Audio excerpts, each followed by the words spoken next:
एबे आमे जानिबा भगवद गीता अध्याय 2 श्लोक 22। बासांसि जीर्णानि यथा बहाय नवासि गृह्णाति नरपराणि यथा शरीराणि विहाय जीर्णानि अन्यानि संजाति नवानि देहि। अर्थात जेउपरि व्यक्ति पुरातन पोशाक त्याग करी नूतन पोशाक परिधान करे, ठीक सेहीपरि आत्मा पुरातन और अदरकारी शरीर को त्याग करी नूतन भौतिक शरीर ग्रहण करे। एबे आमे जानिबा आत्मा और परमात्मा को। आत्मा और परमात्मा माने कौन?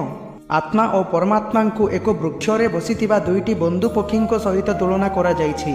पक्षी दुईटी मध्यरु गोटिए पक्षी आत्मा वृक्षर फल को चाकुछि एवं अन्य पक्षीटी श्रीकृष्ण परमात्मा केवल तांकर बंधु को लक्ष्य करुछंती।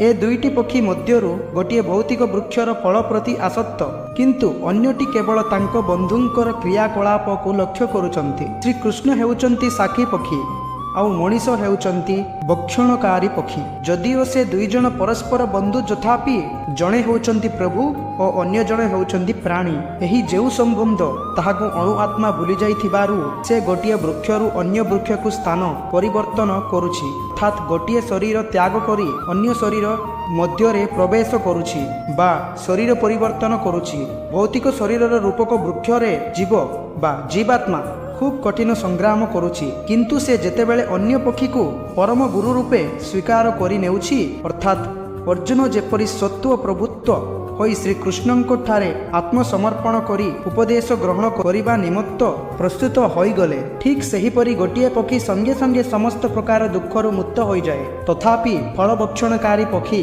वृक्षक फल उपभोगकारी हिसाबरे संपूर्ण रूपे दुख, तथापि फल भक्षणकारी पक्षी वृक्ष फल उपभोग करी हिसाबरे संपूर्ण रूपे दुख सौखरे मोहमान, किंतु कौनसी प्रकार रे से पक्षी तांकर बंधु पक्षी आड़कू मुह फेरांती, कारण सेही बंधु पक्षी ही हेउचंती भगवान एवं जे कि तांको महात्म्य जानती ताहा हेले दुख भोगुथिबा पक्षी संगे संगे समस्त प्रकार दुखरु मुक्त हो जाए। हरे कृष्णा। भलो लागिला तो लाइक करंतु, शेयर करंतु एवं आमर चैनल को सब्सक्राइब करनियंतु।